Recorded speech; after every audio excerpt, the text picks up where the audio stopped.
Yes, welcome, beloved friends around the world. Welcome to Satsang and meditation. Let's form together a beautiful field of presence and light in these crazy times. I hope you are all well, and I hope you all find, your own center in the difficult and challenging situations that some of us are in, or the whole world is in. So it's an incredible, beautiful possibility to remember. The moment we look outside, we lose ourselves. We compare ourselves. We think something outside is wrong. And all we need, even if we've been very busy, or our mind was very busy, all we need is to go in and ask ourselves, well, what is this me? Who am I? Am I really the story that comes and goes? Am I really this feeling that lingers maybe for a few moments or longer? Am I really my beliefs? Who was I before my beliefs were formed? Am I youth? Am I old? Am I my profession? Am I my mind? And you will find everything that you can label, eventually you realize that's not me. How can I say that so categorically? It is because I must be that which is aware of everything that I thought I am. So the true me needs to be really remembered in the times of COVID. Otherwise we are in deep trouble.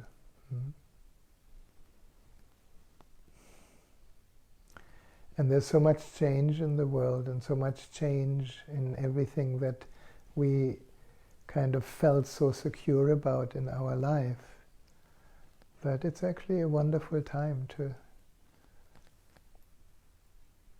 uncover the unknown, uncover the mystery of being, and watching the show, how it unfolds through this body-mind. It's an amazing show. I think any movie maker gets pale in comparison to your inner show.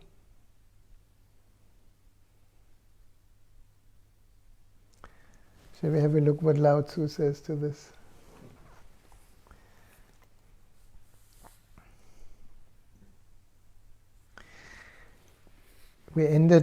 I always like to kind of read what we ended with last time, because somehow it creates a link. And please, when you hear Lao Tzu, don't make a philosophy out of it. It can so easily be made into a belief system that then the mind wants to practice. And that doesn't work. When the mind practices a belief system, it overshadows the truth of your spontaneous creative living. So, what is the doer? Who is the doer? Lao Tzu goes, the Tao never does anything, yet through it all things are done. Through it, through the emptiness of our innermost being, everything that needs to take form takes form. If powerful men and women could center themselves in the Tao, the whole world would be transformed by itself in its natural rhythm. Isn't that a wonderful thought about life and the world today? If powerful men and women could center themselves in the Tao rather than in their agenda, rather than in their need for power, rather in their need to be right, in their fear to be wrong, if powerful men and women could center themselves in the Tao, the world would be transformed. That's what we need, nothing less in the moment. No? Centering in not knowing is centering in your innate intelligence. So the whole world would be transformed by itself in its natural rhythm. Why is that so easy to understand? Because nature is already in a natural rhythm, and everything that is directly shown to us through nature is basically in a natural rhythm. And there's spring comes, now in Australia here it's very close, spring is really coming and the flowers are just coming out. Is there any effort? Is there any power trip? The jasmine is first, maybe, and the roses are second, I don't know. I'm not too good of a gardener, we have to ask Melly. But everything has its natural rhythm. And he continues to say, people would be content with their simple, everyday lives in harmony and free of desire. That's a wonderful dream, isn't it? No? People, what makes us content? It is not the fulfillment of desire. We all know this by now. In our age, I think we know. You desire a new car. You finally, work hard for it and you can buy it. You enjoy it for a week.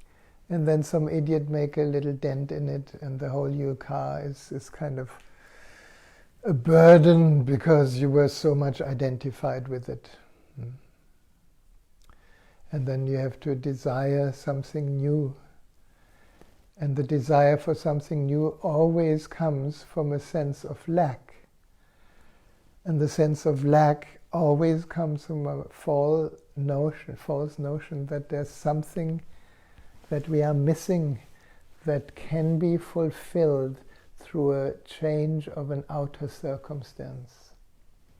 On the surface it appears true. In the depths, why wait for an outer circumstance to be peaceful, to be vast, to be happy, to be content? Lao Tzu says, if powerful men and women could center themselves in it, the whole world would be transformed by itself in its natural rhythm. And people would be content with their simple everyday life in harmony and free of desire. When there is no desire, all things are at peace. Isn't it something that is so crazy in our world? All the wars that are happening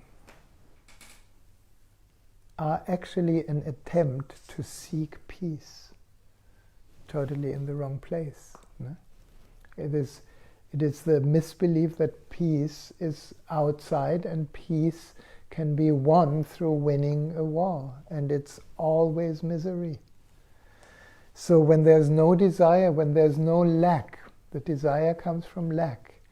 When you feel fulfilled in the now, and that fulfillment is not dependent on what we can get. It is dependent on whether there is a resting in what is, or whether we function from a lack and want to fill that lack with beliefs, with thoughts, with possessions, with material stuff, with power, with all things that the ego believes it needs to be strong enough. When there's no desire, all things are at peace. Don't make a new ideal about it. It is more like recognize, why are we at peace when we buy, when a woman buys the dress she saw in a beautiful fashion shop. What makes her happy? It looks like the dress makes her happy, but actually what makes her happy is that in that moment a desire is fulfilled, there's no more desire, there's a resting in the isness of now, and we are happy.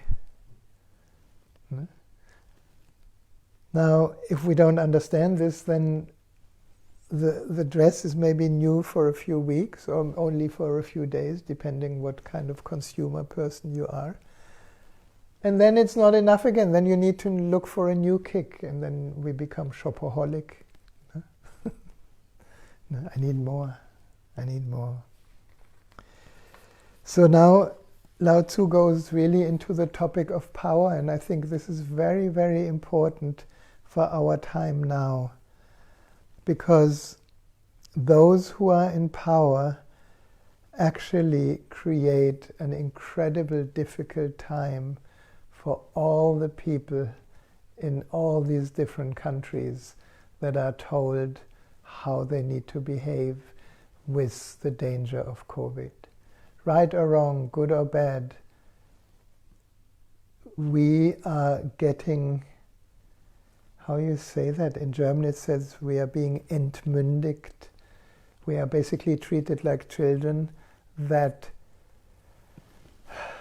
are taking away their rights of their own expression. Is there an English expression for that? Oh, when your parent maybe gets Alzheimer and she's not in control anymore of the finances, then the right to control her finances goes to somebody else. So she has no right anymore. In German that's called Entmündigung. And now, most of the population around the world is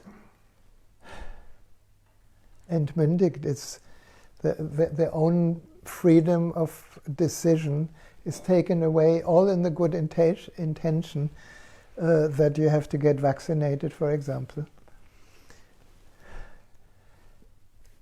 It makes sense to get vaccinated when we see what happens if you're not vaccinated and how many people get sick. But that doesn't mean that's the only answer. But when that answer is pushed on you and there is all these different conditions to lead a normal life, if you fulfill a demand of the powerful, that is not healthy. So, what's Lao Tzu's wisdom here? The master, which means that which is intelligent in you, does not try to be powerful, and thus he is truly powerful. The ordinary man keeps reaching for power, thus he has never enough. Isn't it incredible? I mean, it's so clear. No? If you want to be powerful, you're coming from a lack, you go into competition, you become a fighter, you create war just to keep your power. And the trouble is, once you are the president and the most powerful, then it's really, really painful, because the only way further is down. You have climbed the ladder to the top. So all there is the downward journey. The master does nothing. Yet he leaves nothing undone. The ordinary man is always doing things, yet many more are left to be done. I think it's so incredible, isn't it? The master doth nothing, yet he leaves nothing undone. because he recognizes that whatever is now, even if it looks incomplete, there may come a time where it completes itself or not. It doesn't matter. Reality, the isness of now, is what it is.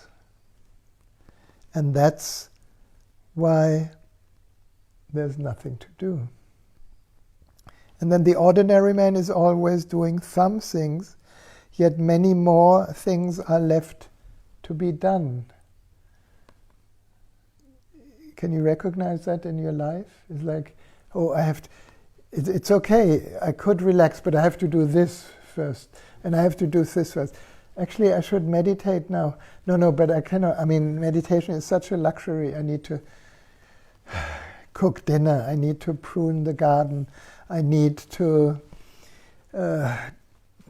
communicate with my friends. I need to explain to my friends that maybe are cross with me, that maybe they have misunderstood. I have to do so many things to create a secure place for myself in the misbelief that once I've done it, I'm secure. So the ordinary man is always doing things, and yet many more things are left to be done. The kind man does something, yet something remains undone. The just man does something and leaves many things to be done. The moral man does something, and when no one responds, he rolls up his sleeves and uses force. This is very good. I don't know if the listeners, some of you listeners, have been hearing me explaining the map of consciousness with the layers of the mind. No? And here Lao Tzu refers to the mind that is idealistic. No? Anybody has ideals? How you should be, how things should be, how we should act. No? So when one of our ideal is to be kind, then we put kindness as a strategy or as something to be achieved on top of what would be absolutely natural, because our being in itself is already kind. But if we try to be kind, if we make an ideal a should, then we have to repress the shadow of it. No? God, this person pisses me off, but I should be kind. It's okay. Yeah, how can I help you? So in the best intention, many kind people are actually simply hiding their resentment. I definitely was one of them. I thought, when I started my inner journey, I thought, I'm not angry. I'm a kind guy. Anger is not in my repertoire. And then I started to do some therapy. And boy, there was a lot of unkindness and a lot of rage and a lot of unexpressed anger. No? So the ideals, as beautiful they are presented, especially by religion, the 10 Commandments, these 30,000 rules in Buddhism, how you should live your life. It's a mental superimposing of something that is naturally flowering when we rest as true nature. Is that too complicated? So the audience around the world, if this is too much, can you give me a sign like this? And if you can follow this, if it's clear, can you do like this? I need a little feedback. Yeah? Now, a new ideal. The just man does something and leaves many things to be done, because his mind will find he wants justice and there is a lot of injustice. And then we have to do something to fight the injustice. COVID, a good example. No? There are these huge demonstrations against all these rules that then unfortunately end up in a lot of more hurting. No? Policemen get hurt, demonstrators get hurt, there's a lot of condemnation, all in the name of justice. It is unjust that we are locked down now and we have no COVID case in our shire. Why are we shut down? It's a great story. I could totally become, judgmental and know this is unjust. This is a power trip. But who knows? There's many things that are left undone. And then an even higher ideal is moral, the moralistic person. Mother Superior. No? Don't have sex before marriage. Melly and I, we are looking at a sweet Netflix series called Jane the Virgin. If you want to have fun about morality, have a look at Jane the Virgin. No? So the moral man does something, and when no one responds, he rolls up his sleeves and uses force. That's incredible. If you look at all wars in the world, they are somehow related to belief systems and mainly related to religion. No? Hindus against Muslims, Christians against Muslims, Hebrews against Christians, and so on. It's all religious wars. All these wars are because there's a certain moral belief that my God is the right God and your God, you're mistaken. No? And it gets worse if you're a non-believer. Yeah? And then there's the believer and the non-believer. And the non-believer, of course, is bad. And the believer is good. And this is why I have all the right that I come to heaven if I kill a few non-believers. Happening in Afghanistan like crazy in the moment. No? So when no one responds, he rolls up his sleeves and uses force. What are the Taliban? It's a religion. It's a misunderstanding of the teachings of Muhammad. No? So when the Tao is lost, there is goodness. I like that. Because we all want to be good. But when the Tao is lost, there is goodness. When goodness is lost, there's morality. When morality is lost, there's ritual. For those of you who have been to India, how many phony rituals have we experienced? Where the priest preaches one thing, does incredible rituals, and then he keeps 10 devadasis in the temple, young girls that are sexually misused. When morality is lost, there's ritual. Ritual is the husk of true faith and the beginning of chaos. Now we need to understand what he means by ritual. Ritual is not a sacred act to focus the attention on something that, through which we connect to a bigger wisdom. No? There are many beautiful rituals originally. For example, marriage is a very beautiful ritual to vow, to speak your vows and be close to your beloved and stand in your love. But unfortunately, if you look at many, many marriages, the chaos ritual is the hunk of true faith and the beginning of chaos. Because if a ritual becomes like something that you have to do and you have to follow and your heart is not within it, then it is just an expression of a superstition. And superstition breeds dangerous beliefs. So the beginning of chaos.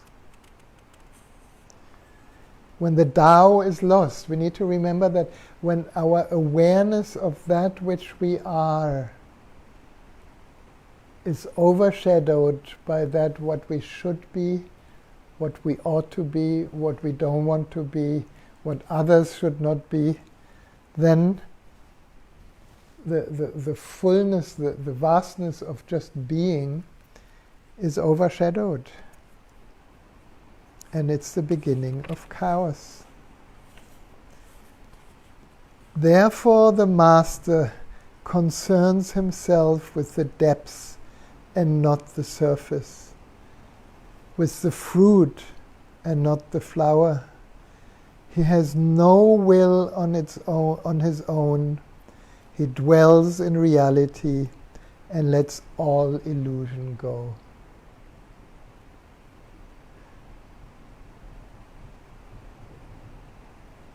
Just let that sink in for a moment. It's so simple. No? Concerning yourself with the depths and not the surface is like concerning yourself with the depths of the infinite sky and not the clouds. What we call the clouds is the mind, our beliefs, even the manifestation of beliefs through the body, through form. All these are kind of surface things. What is in our depths? What happens? And we're going to explore that in a moment when we have a guided meditation. What is our depth? It cannot be defined, but it is there as we investigate deeper than the body, deeper than thoughts, deeper than feelings, deeper than emotions, deeper than any experience, because every experience comes and goes. When we concern ourselves with the depths and not the surface, then we concern ourselves with that which manifests in front of us, which is eventually the flower, which is eventually the fruit, not the flower. And then he says something that Jesus already said, but only in the last moment at the cross. Thy will be done. No? Here Lao Tzu says, the Master has no will on his own. He dwells in reality and lets all illusions go. And ultimately, which is a little bit hard to understand for our Western mind, is that in India you may have heard the idea that everything that we perceive and experience is an illusion, is Maya. The only real is the observer, is the witness, is that which is aware.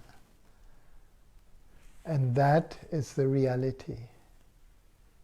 And out of this reality, of course, the whole world is born.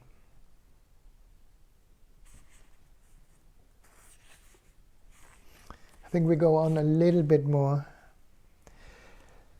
because Lao Tzu now points towards, well, what is actually the solution here? In harmony with the Tao, the sky is clear and spacious. In harmony with the Tao means we are not so concerned with every single thought that passes, with every single concept, with every single interpretation about anything that we see or experience. We are concerned with that which is aware. And the sky is clear and spacious. The earth is solid and full. All creatures flourish together, content with the way they are, endlessly repeating themselves and endlessly renewed. in harmony with the Tao means this deep, deep let go. If you hear any teacher that somehow has recognized some essence of his being, and you're asking how did it happen, it is always through let go. Maybe we did a lot of effort, maybe it was an arduous seeking journey, but the revelation always happened in a let go into the flow of life. You know, look at Buddha's story, look at Jesus' story, look at all the stories of the enlightened ones. They all eventually were forced to the wall where nothing was possible anymore. Jesus is a good example. Everybody can identify with it. You know, nailed at the cross. At first he was still fighting. No? Why have you forsaken me? He's arguing with God. And then something happens. And it's not an ego thing that thy will be done. It is just a let go, a penetration beyond the person into the bigger will. Okay, I surrender. And that's actually when he became the Christ. No? When man interferes with the Tao, the sky becomes filthy. The earth becomes depleted, the equilibrium crumbles, and creatures become extinct. This was said 2,600 years ago, and it's as relevant. No? The sky becomes filthy means air pollution. No? When man interferes with the Tao, the earth becomes depleted. We are destroying the earth right front and center, with climate change, with, pollution of the seas and so on. The equilibrium crumbles and creatures become extinct. I think we are in a time where many, many species die out and become extinct. The master views the parts with compassion because he understands the whole. There's a beautiful meditation from Osho. He calls it looking at the whole,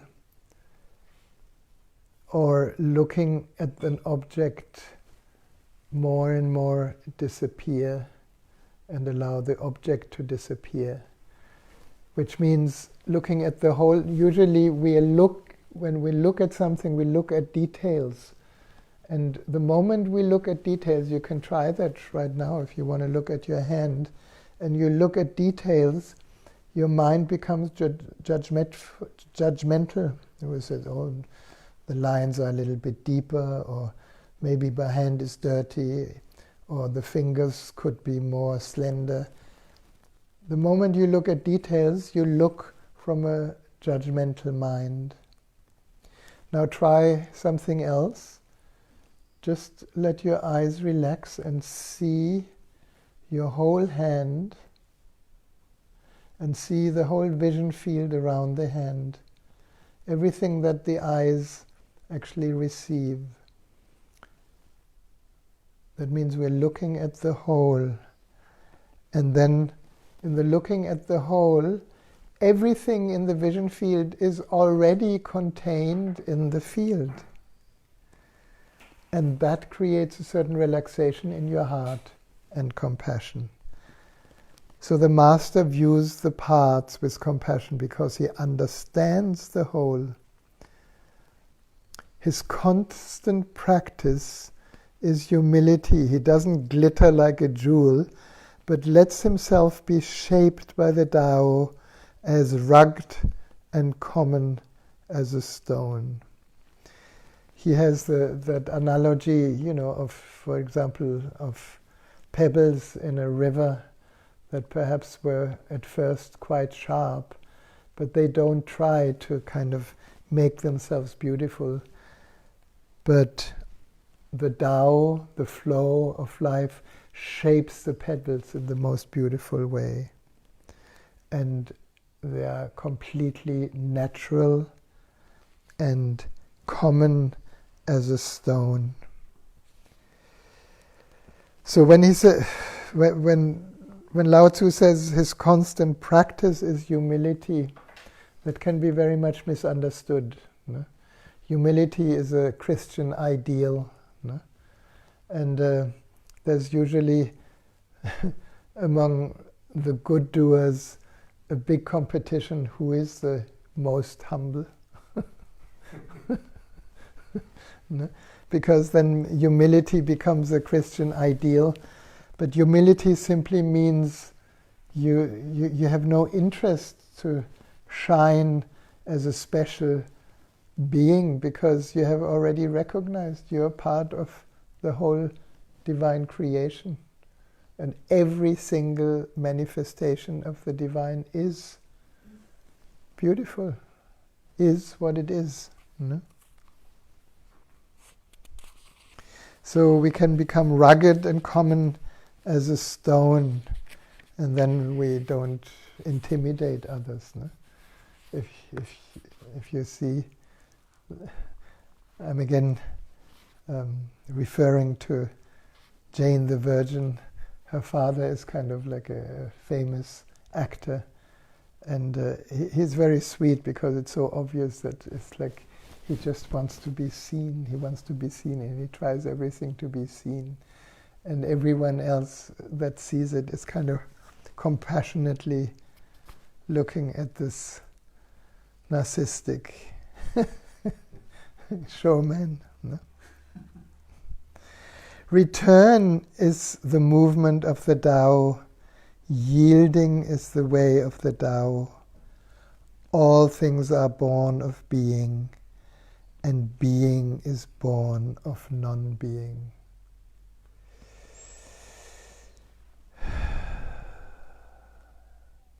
That's very deep. Now, the wisdom in this, for those of us who are maybe not so deep, like maybe I'm not so deep in the moment, but return is the movement of the Tao, and yielding is the way of the Tao. If you understand that in relationship, I think this is the best example. No? Often partners want to change each other and want to kind of impose in a way, gently or not so gently, their will on each other. And when we all have experienced this, when you yield before there's actually a demand, where you just become receptive without knowing what is right or wrong, that opens a space for love. That opens because there's nobody pushing or pulling or demanding or wanting, but love is free to express itself. I call that receptivity, or this is for us men. You know, if you want your woman to love you, receive her. Like you receive a flower, like you smell. When otherwise, although you become pushy and you're too fast and your woman rejects you and she doesn't even know because she likes you. But if you're too much and if you're not receptive, she doesn't have space to flower. And then you don't have space to rest in the Tao of your male essence. Because you're in need, you're a greedy little kid wanting the flower, wanting to pluck the flower. Flowers are not to be plucked, they are to be received. Yeah, little tantra here. Okay, I think that's enough for today with Lao Tzu. I read it just one more time because the return journey is so important. No? All our attention every day goes out. And Lao Tzu says, return is the movement of the Tao. Yielding is the way of the Tao. All things are born of being, and being is born of non-being. which means non-being. There cannot be any effort in non-being, because there are no two. There is just non-being, nothingness. And out of nothingness, the sense of existing appears in our consciousness. And out of this existence, everything is born. I'm so fascinated in the moment about a very simple, well, it's a beautiful flower. It's a simple flower. Last year, my son and his wife, they gave me a beautiful orchid. And it was one stem and it has many flowers, very beautiful. And I'm very unsuccessful with orchids so far. So whenever I had an orchid, it died. Now that orchid had lost its flowers and it had a few branches. And nobody knew whether something's going to happen. And then out of nothing, these first buds came. And now there are 3 branches, and on each branch there's at least 5 or 6 flowers. Where do they come from? Did somebody do anything? It feels like the Tao, the plant was just simply yielding to the Tao and understood that all things are born of being and being is born of non-being. So nothing, it starts with nothing. And when we go for the return journey, this is the wondrous thing for every meditator. In the return journey inward, what do we find at the core? Nothing. But it's a very full nothing. It's a very endless, abundant, open, infinite, timeless, beginningless, endless nothing. Let's go there. But first I want to dedicate the light of the candle today to the Tao of nothingness.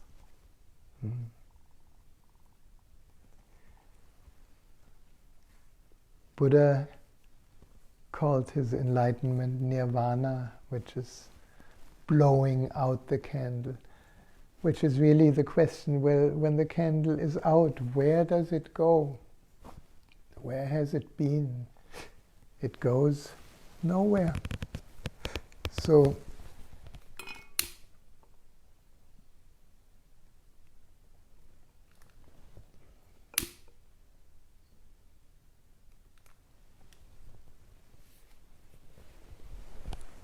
to the flame of the Tao and to the flame of nothingness.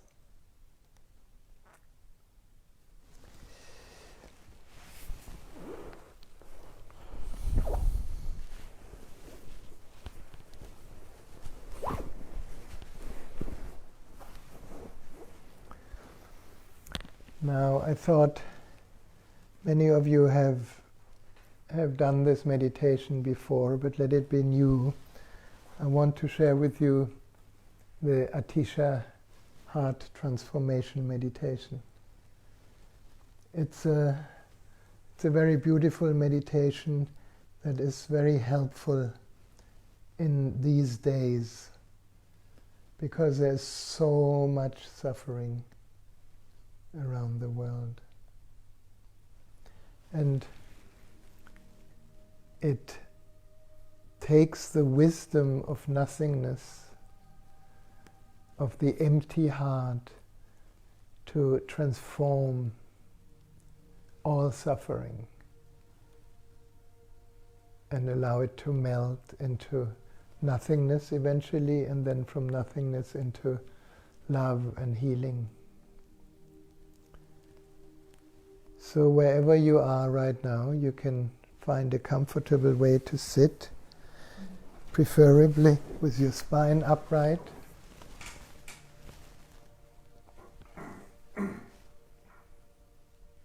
relaxed, open. Allow all the words that you heard that have been spoken to gently fall off like raindrops or dewdrops falling off the lotus leaf.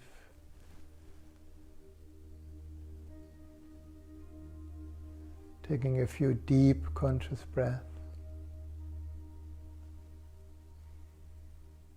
Imagine you're just letting go right into the isness of this moment. Nothing is there to do. Nothing is there to achieve, to get. Just being here.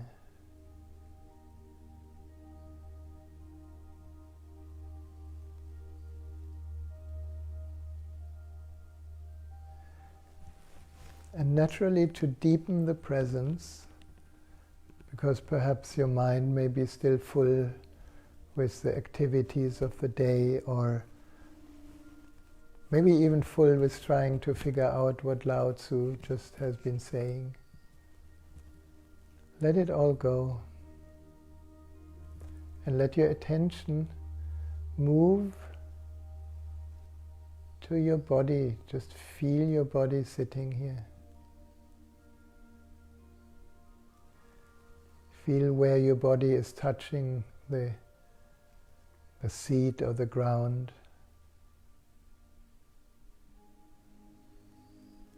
Feel the subtle sensations on your skin, through your clothes.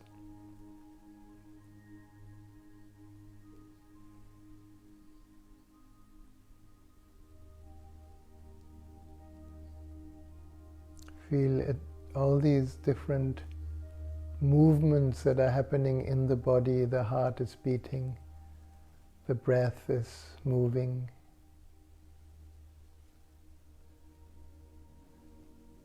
Different aspects of life that manifest as sensations in the body. And all these things are simply happening when we dare to not do anything.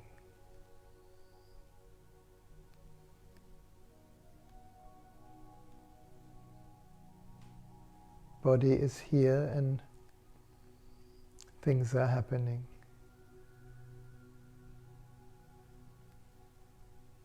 And all our other senses, so we have the feeling sense, and an important sense can be the auditory sense. We can listen to all the sounds that surround us. Maybe in the room, maybe outside.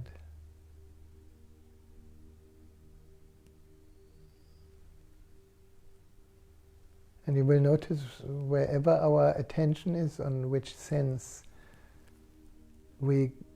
as we let the sensory experience be, we are naturally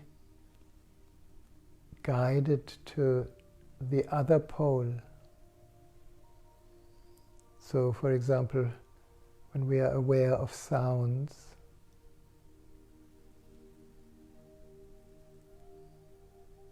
and we're totally present, we become aware of the silence behind all sounds.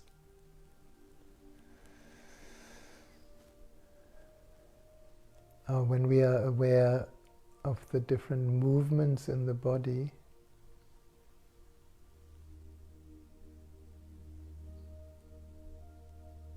we also become aware of the stillness behind each movement.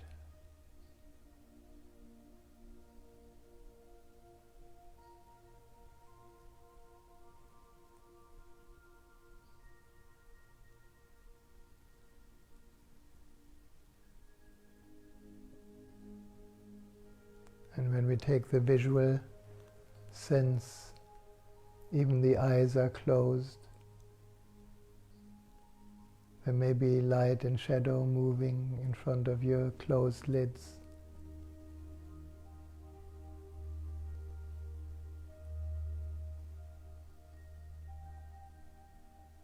And they may lead us to the darkness within.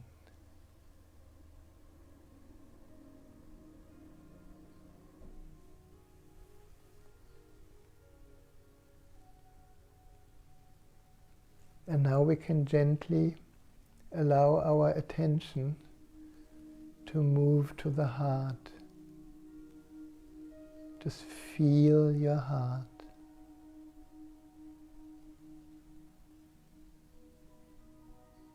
It's almost like you explore the climate of the heart right now, of the middle of your chest. Does it feel narrow? Does it feel expanded? Does it feel numb? Does it feel alive?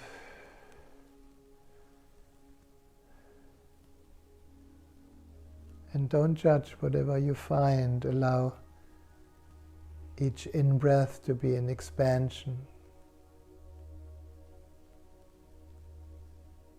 Allow each out-breath to be a letting go, deeper inside.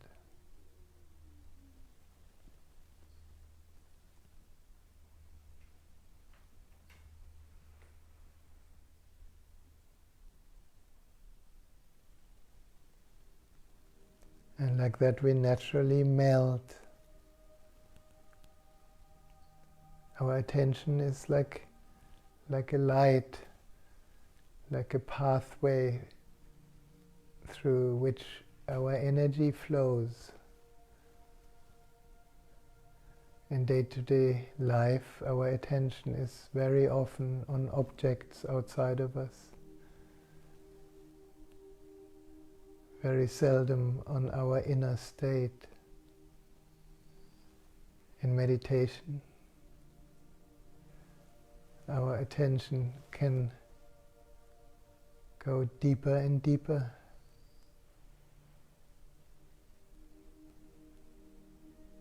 We may notice the outer layers of the heart are connected with different feelings. Maybe your heart is heavy or sad or happy or numb.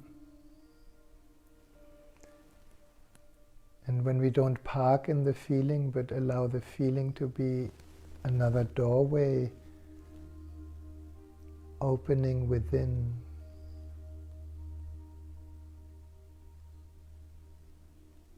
we can allow each out-breath to take us deeper into the heart without trying to change anything.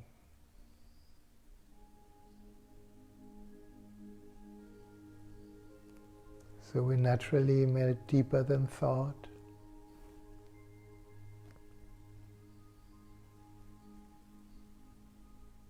deeper than feeling,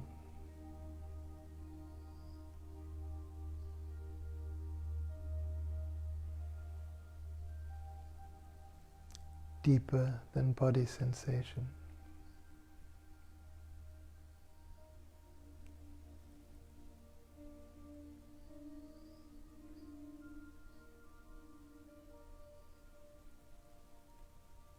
Deeper than breath.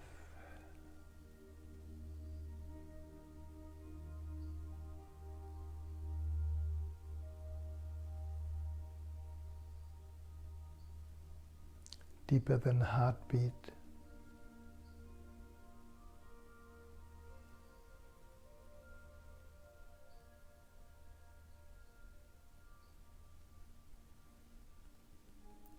Deeper than all experiences.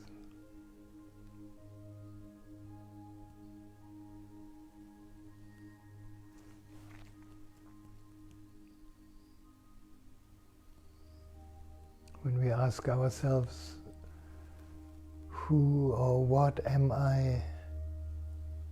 Deeper than all experiences. There's no answer.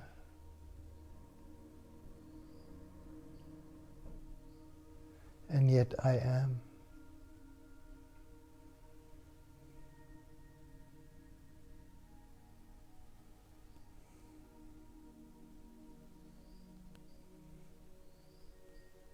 That's what Lao Tzu calls from being to non-being. No more object, no more sensory experience.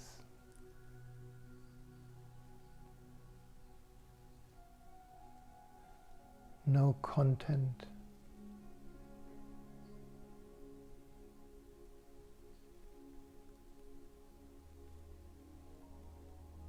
And as we have uncovered this nothingness through the heart, in Japan they call it the empty heart.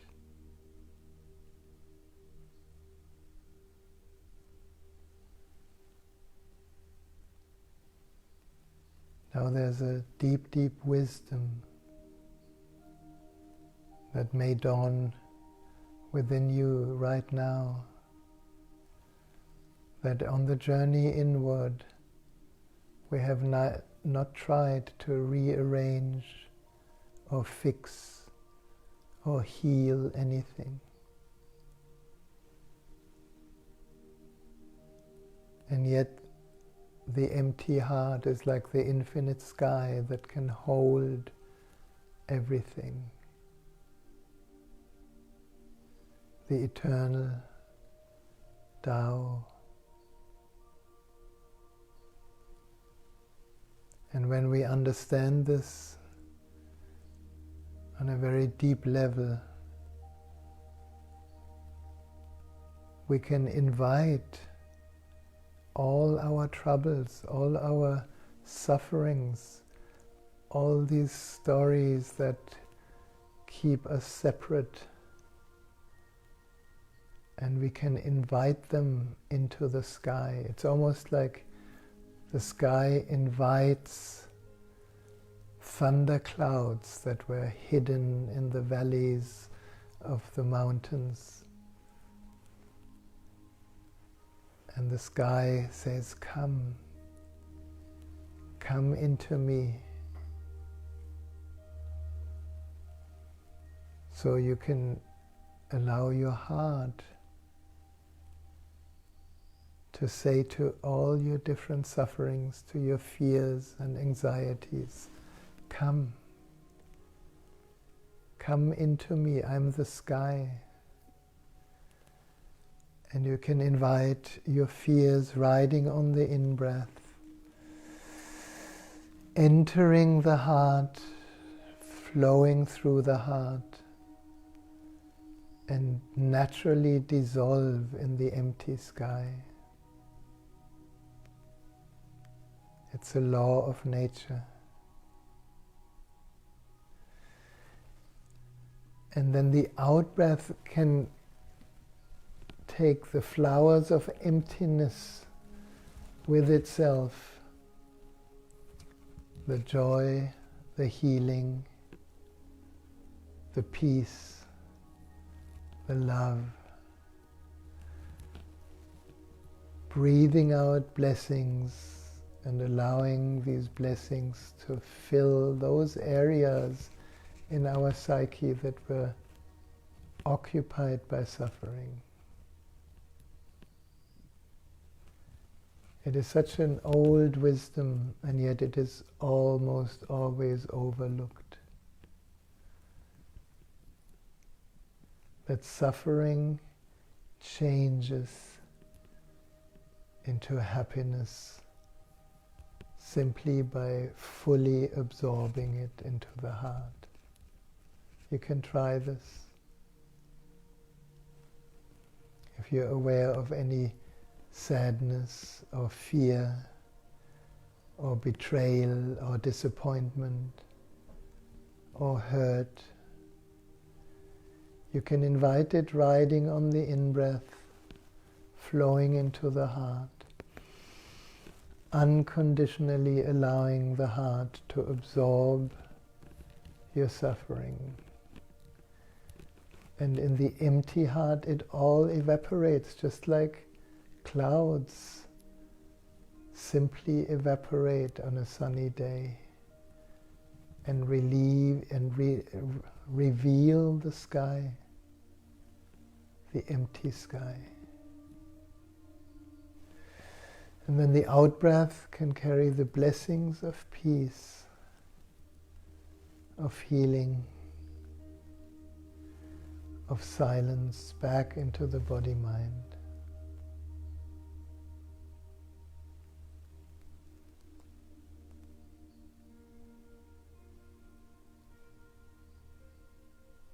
A few more deep breaths, inviting in the in-breath any suffering that you may carry, any fear, any insecurity, any hurt, any betrayal, anything that has been bothering you today or the last week. Absorb it all. The heart is as infinite as the whole universe. So it's a very simple job to absorb all your suffering. And then the out-breath can carry the blessings of peace, of healing, of love, of forgiveness, back into the body-mind.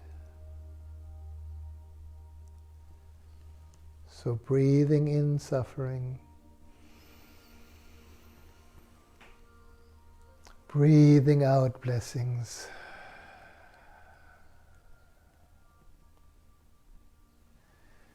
Feeling how in the out-breath the blessings of forgiveness, the blessings of love, just touch all these hidden areas of your egoic mind, bringing fresh air, fresh light, fresh love into it.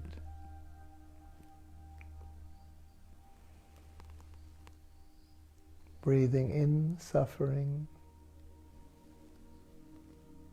breathing out blessings.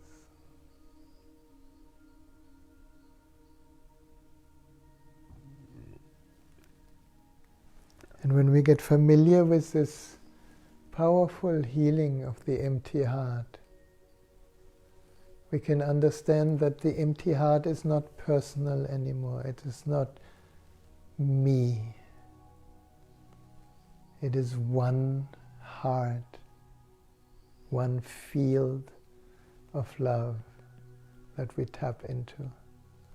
That's why when we feel ready, we can extend the heart to friends and to family, to people close to us, maybe people who are stressed through COVID. And allow, riding on the in-breath, to welcome your friends and family suffering into your heart. And there's no need to have a bleeding heart and hold their suffering. Let it flow through and dissolve in the inner empty sky. Because here in that open space within the empty heart, everything dissolves. And the out-breath then can carry the blessings of nothingness, which are actually the blessings of peace and love and healing, back to the friends and family.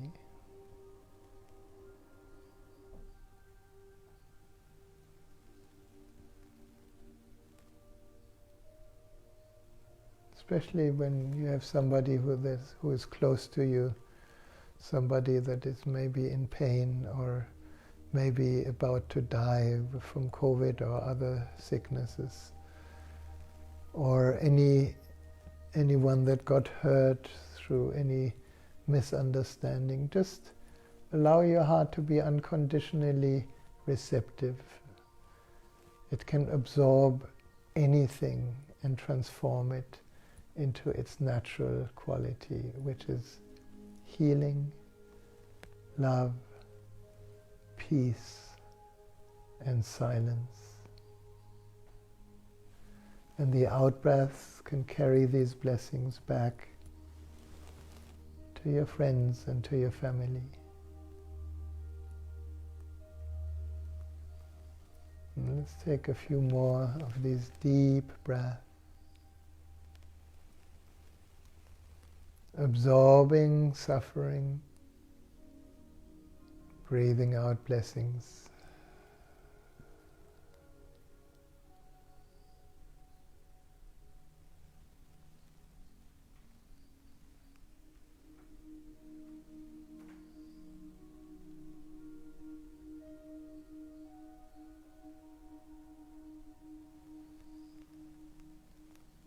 And then when you feel ready, only if you feel ready, we can extend the heart to all beings.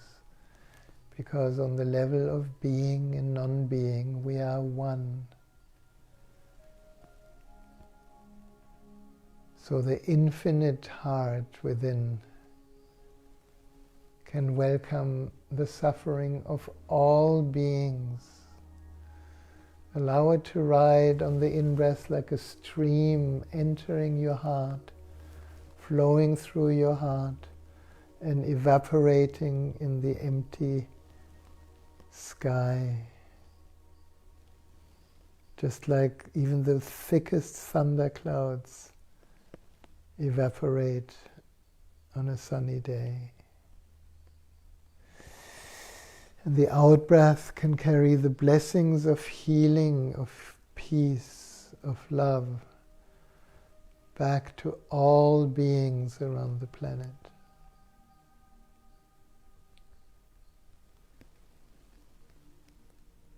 Breathing in the floods of suffering and allowing them to just evaporate in the emptiness of your inner sky of the heart.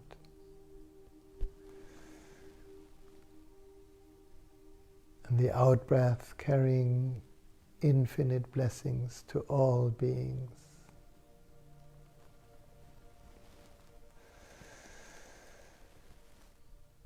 May all beings be free of danger and free of pain.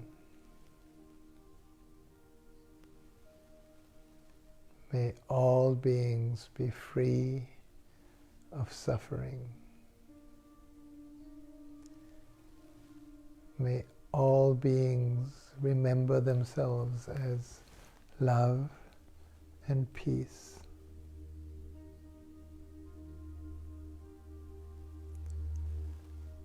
Om Shanti, Shanti, Shanti.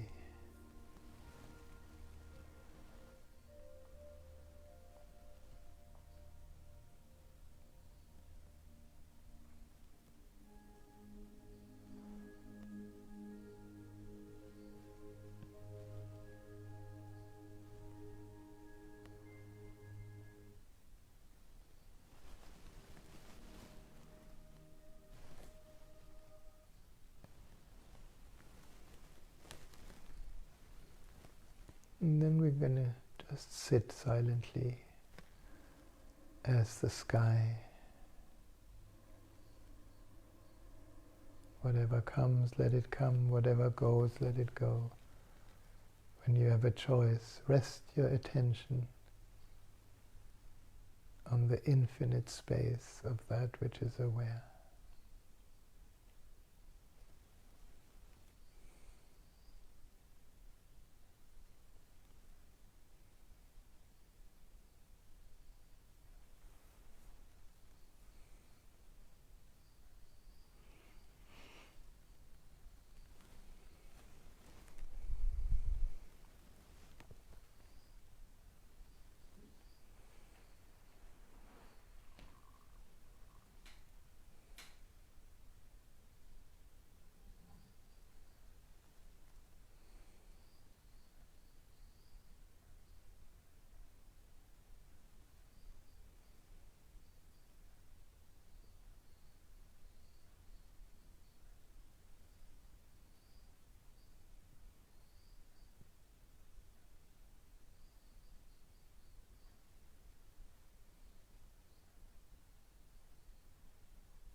feel that peace.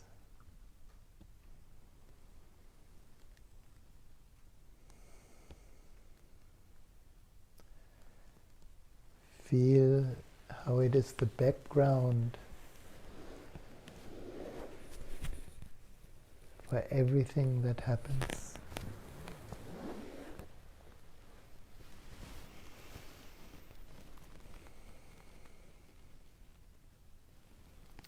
Feel that subtle joy for no reason, just because we are.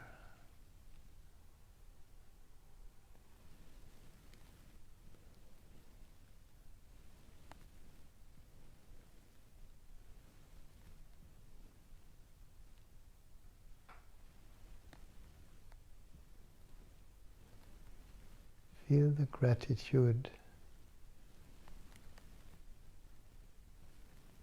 that at this moment we can be aware.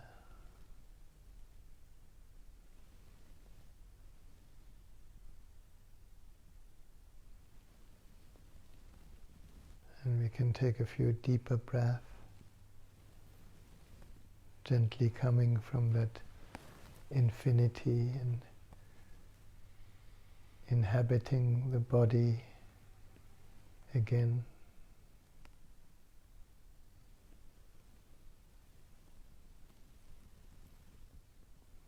Until we feel ready to stretch a little, to move a little,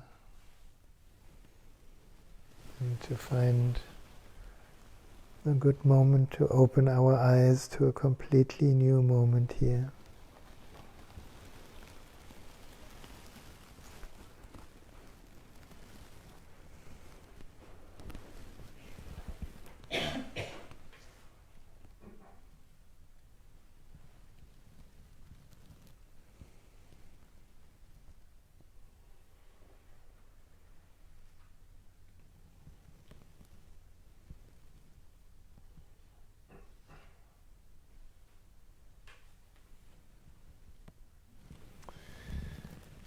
Yes.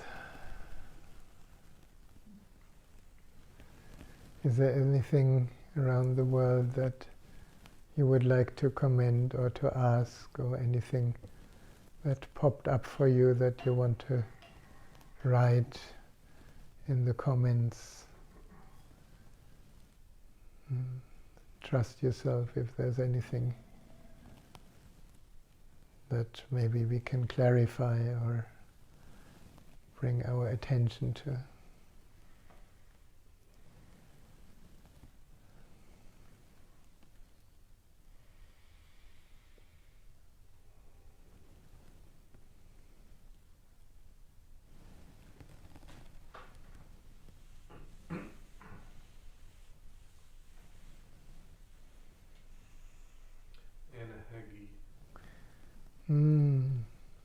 Just saying, really meaningful tonight, especially thank you, Rahasya.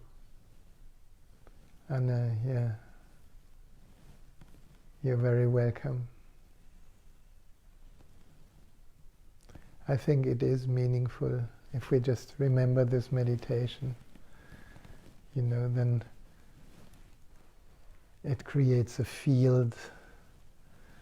And many little fields, it's like many little lights that eventually create one big light of healing. Is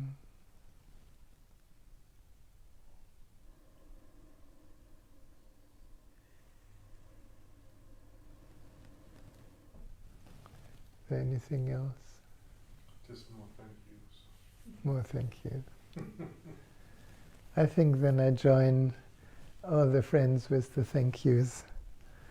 And we wish you a wonderful rest of the day for those of you who are in Europe. And here in Australia, a wonderful rest of the evening. And thank you, really thank you for being with me tonight. It's always a gift. And it's always an excuse, just sitting with you, even though I don't know who is there and where you are, We can be each other's excuse to turn within. And in that moment, it's like a new light that appears in the world. Thank you and namaste. And we will have another satsang next Friday, same time. Looking forward to sit with you again. Many blessings.